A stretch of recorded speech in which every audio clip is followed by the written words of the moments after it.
Well, with respect to policy towards Europe, it means first of all that the member state that Canada probably felt, especially English Canada, felt most closely connected to, the United Kingdom, will no longer be in the EU, so Canada will lose this obvious access point to Europe.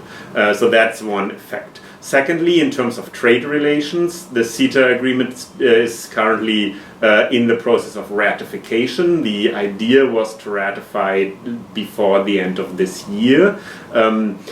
It's not entirely clear whether this will be affected by Brexit. I see sort of two potential scenarios. One would be that the EU really wants to demonstrate a business as usual attitude, which would mean CETA will be ratified. But at the same time, some of the critics of CETA might also be emboldened by this rejection of the EU by losers of globalization. They might say, well, after having received this blow, we should not move forward with another agreement that is in the same vein of sort of neoliberal trade liberalization policies. So we'll have to see how that plays out. It's hard to say.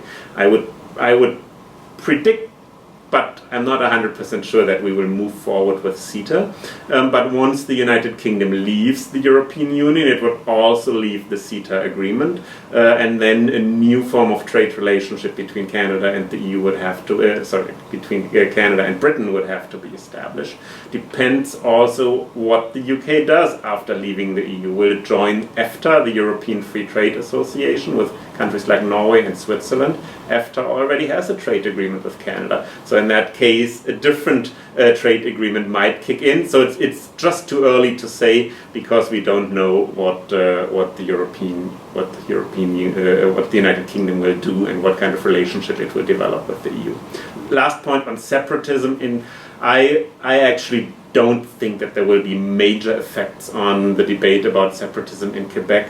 I think that's a bit of a stretch. I've seen some commentary in newspapers that have made that link, but I don't really see the connection here.